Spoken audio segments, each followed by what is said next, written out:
You're not distracted, you're being distracted. There's a difference. There's a silent war being fought right now, and the battlefield is your attention, not your money, not your time, but your focus. Because whoever controls your focus controls you. Let's be honest. Most people aren't lazy. They're not broken. They don't lack potential. They're just constantly being pulled in 100 directions. Phone pings, open tabs, messages, mindless scrolling, a nonstop assault on their ability to simply be present. And here's the truth no one wants to say out loud: you're not in control anymore. Your mind, your attention, your inner space, it's being hijacked quietly every single day. And the most terrifying part, you've gotten used to it. You've normalized chaos. You wake up and the first thing you do isn't breathe. It's check. Check the phone. Check the news. Check who liked what, who replied, who didn't. Your focus gets auctioned off before you've even gotten out of bed. And then you wonder why your goals feel blurry. Why you can't sit and work for 20 minutes without grabbing the phone. Why reading a book feels like running a marathon. This isn't weakness. This isn't stupidity. It's design. Entire industries are built to capture your attention, not for a second, but forever, to pull you away from what matters most. And the longer you stay disconnected from yourself, the easier you are to control. See, focus isn't just about productivity. It's not about getting more tasks done. It's about your life force. Where focus goes, energy flows. And where energy flows, your life follows. So if your focus is on drama, you create more drama. If your focus is on fear, your body lives in anxiety. But if your focus is locked on purpose, clarity, growth, you start to evolve. That's why reclaiming your focus isn't a productivity hack. It's an act of spiritual rebellion. You've got to get mad about it. You've got to recognize that your attention is the most precious asset you own, and you've been giving it away like it's worthless. You don't need 10 more productivity apps. You don't need another morning routine that takes 2 hours to complete. You need to shut the door physically, mentally, spiritually, on everything that isn't aligned with the future you're trying to build. It's not about working harder. It's about working cleaner, interrupted, unapologetic, undistracted. Start simple. Put your phone in another room when you work. Turn off every notification that doesn't feed your purpose. Have the courage to sit in silence, even when it's uncomfortable, and let your mind sharpen again. It will be hard at first, because you've trained your brain to chase stimulation like a drug. But if you stay with it even 15 minutes a day, your focus begins to return. And when it does, so does your power. Because the truth is, you can't build a powerful life with a distracted mind. Focus is the gatekeeper to everything you want: wealth, discipline, peace, vision, legacy. And once you reclaim it, no algorithm, no distraction, no force can take it away again. Take your mind back before someone else builds their empire with it. Most people aren't suffering from a lack of focus. They're suffering from a lack of direction, because how can you lock in if you don't know what to lock in on? The human brain is built to solve problems. But if you don't assign it a worthy problem, it becomes restless, anxious, self-destructive. It starts picking at small things. You fight with people you love. You scroll endlessly. You feel overwhelmed, not because you're lost, but because you never clearly defined what your destination is. This is where clarity comes in. Clarity isn't some cute motivational buzzword. It's a weapon. Clarity cuts through the fog. It slashes the noise. It makes decisions obvious. It shows you what's important and what's just an emotional parasite feeding off your time and energy. Without clarity, your focus is like light scattered in all directions. With clarity, it becomes a laser burning through resistance, cutting through confusion. So if you want to optimize your focus, stop asking, how do I stay focused? And start asking, what's worth focusing on? That question will change your life. Because once you know what matters, really matters, your behavior starts to organize itself. Distractions feel less attractive. Discipline feels less forced. You don't need motivation to move when you know why you're moving. And here's where it gets interesting. Clarity isn't found. It's built. You have to fight for it. It's forged in silence and solitude, in still moments where you dare to ask yourself uncomfortable questions. What do I actually want from my life? Who am I becoming? And is how I'm living aligned with that vision? If the answer is no, good. Now you know where to begin, because clarity doesn't come from overthinking. It comes from deciding. And once you decide, really decide, everything changes. But be warned, clarity is uncomfortable, because once you get it, you can no longer lie to yourself. You can't pretend you're confused. You can't blame distraction. You know what matters, so now it's on you to act like it. That kind of responsibility scares people. That's why they cling to chaos. They say, I'm just overwhelmed, or I don't know where to start, when the truth is they're afraid to commit. But you're not here to coast through life in a daze. You're here to live on purpose. You're here to cut through the noise and lock in on something bigger than comfort. So define it. What is your mission right now? Not in 10 years, right now. Write it down. Make it real. And then build your days around it ruthlessly. Clarity isn't a one-time epiphany. It's a daily practice. Every morning you remind yourself, this is what I'm building. This is who I'm becoming. And everything that doesn't serve that, it goes, no apology, no hesitation, no looking back. Because when you're clear, you're dangerous. Distractions can't seduce you. Doubt can't derail you. You become unshakable because your energy isn't scattered across 1,000 meaningless things. It's locked in. It's disciplined. It's alive. And that kind of focus, that's what transforms a normal life into a legendary one. Everyone says they want to be focused, but what they really mean is, I want to feel motivated all the time. And that is never going to happen. Focus isn't a feeling, it's a choice. And discipline is what makes that choice sustainable. You can have the clearest goal in the world. You can have all the clarity we just talked about. But without discipline, you won't get far, because clarity shows you the target. Discipline pulls the trigger again and again and again. Now, here's what most people get wrong.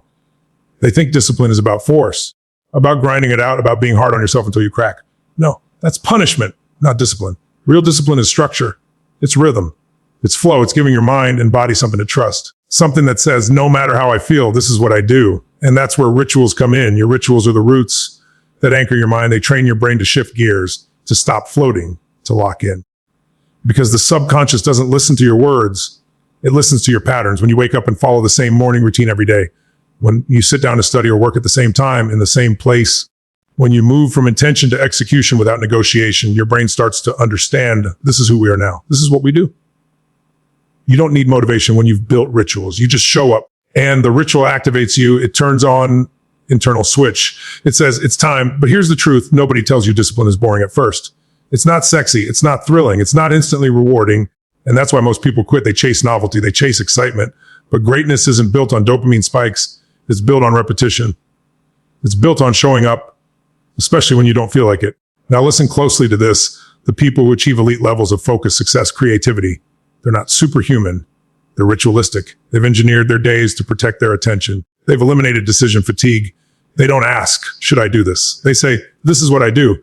So the question becomes, what rituals are you willing to commit to? Because your rituals are either strengthening your focus or silently destroying it. You wake up and scroll your phone for 45 minutes. You've already trained your brain to be reactive, scattered, impulsive. Now try to focus after that. It's like asking a tornado to hold still.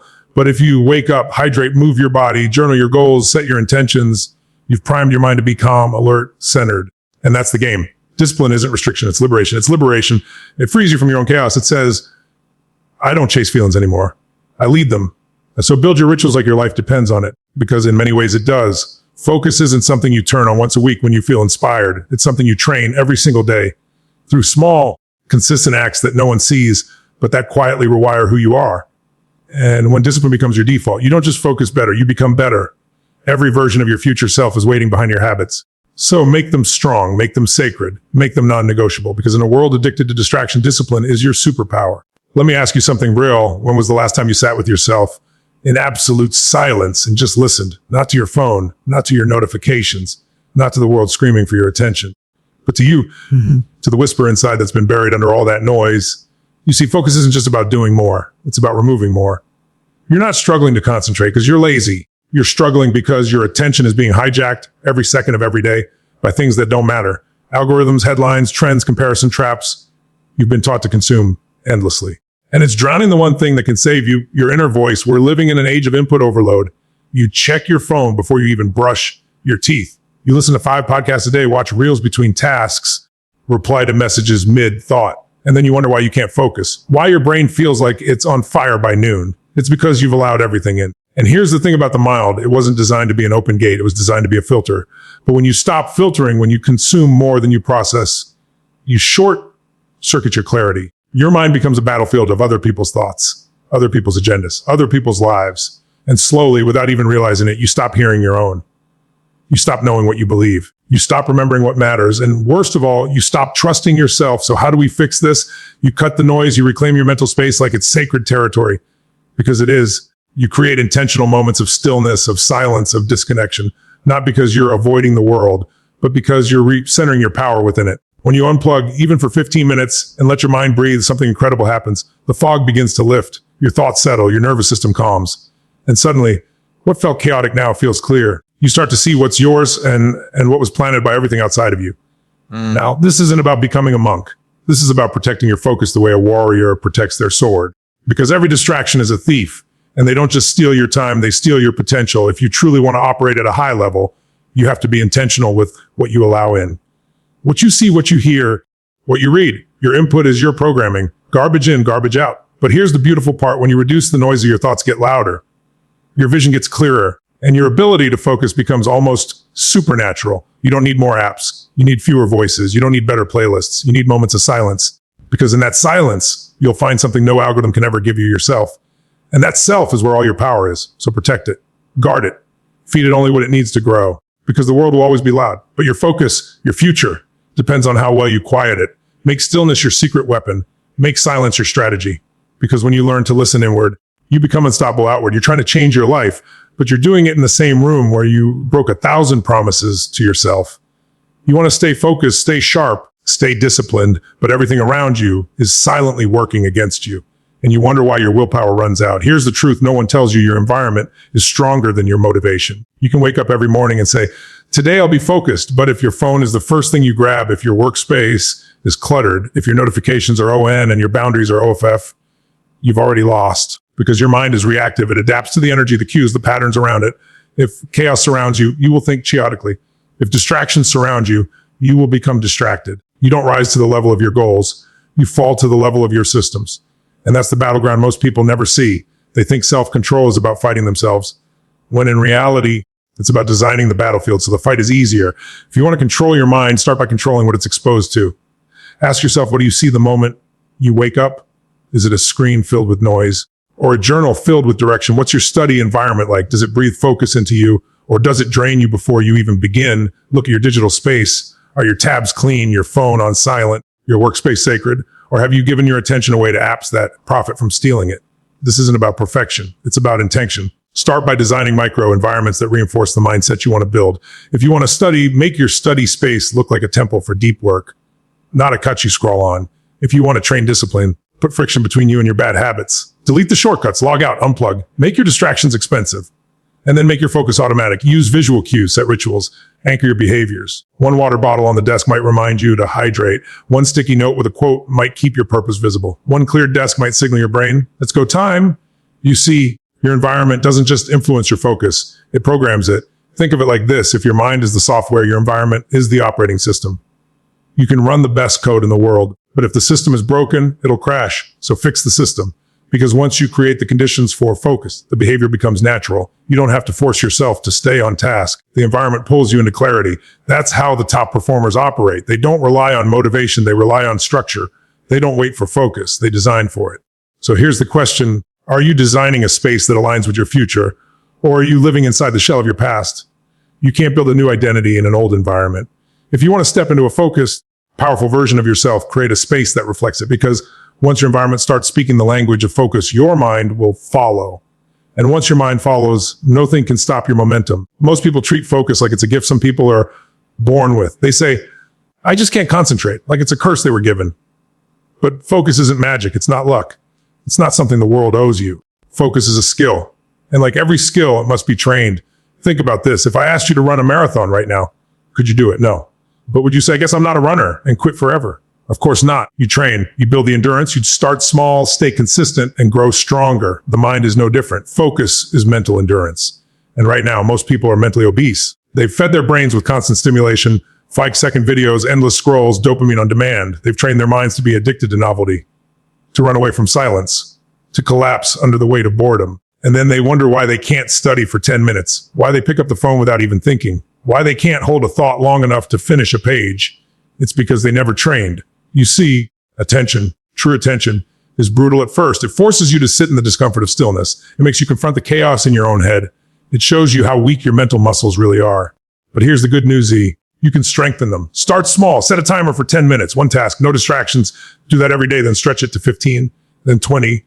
Just like reps in the gym, you're building cognitive stamina. Every time you resist the urge to switch tasks, you're growing. Every time you stay in the discomfort instead of escaping, you're rewiring your brain. You're proving to yourself that your attention is yours, not something rented out to algorithms. And listen, you're not training for the sake of it. You're training because your dreams require this skill. The ability to lock in, to go deep, to enter flow, that's how masterpieces are made. That's how businesses are built. That's how books are written, exams are passed, legacies are created. There is no excellence without focused effort. And yet, we're living in an age where distraction is profitable. Big companies fight for your gaze. They've studied your psychology better than you have. They know your triggers. They know your weaknesses, and they exploit them every day. So if you don't fight back, you lose. This is a war for your attention. And your attention is the gateway to everything you want. Your focus is your freedom. Because when you can control your attention, you control your thoughts. When you control your thoughts, you control your emotions. And when you control your emotions, you control your actions. And your actions, they shape your destiny. It all begins with training the mind, not once, not when you feel like it, but every day, like it's your duty, because it is. So if you're tired of being scattered, if you're tired of knowing what to do, but never doing it, then stop outsourcing your focus. Take it back. Sit down, pick one task, silence the noise, and train. And when it hurts, when your mind screams for escape, that's the rep that counts. That's where growth happens. That's where winners are made. Because anyone can start, but the focus finish. You've got everything you need right here, right now, to take back your mind, not tomorrow, not someday now. Because if you don't take control of your thoughts, someone else will. So silence the noise, train your focus, discipline your emotions, and act with intention. Your future is waiting, but it won't wait forever. This is your time to lock in. And if this message spoke to you, like this video, subscribe to the channel and join the movement. Because we're not here to just exist. We're here to dominate. Let's go.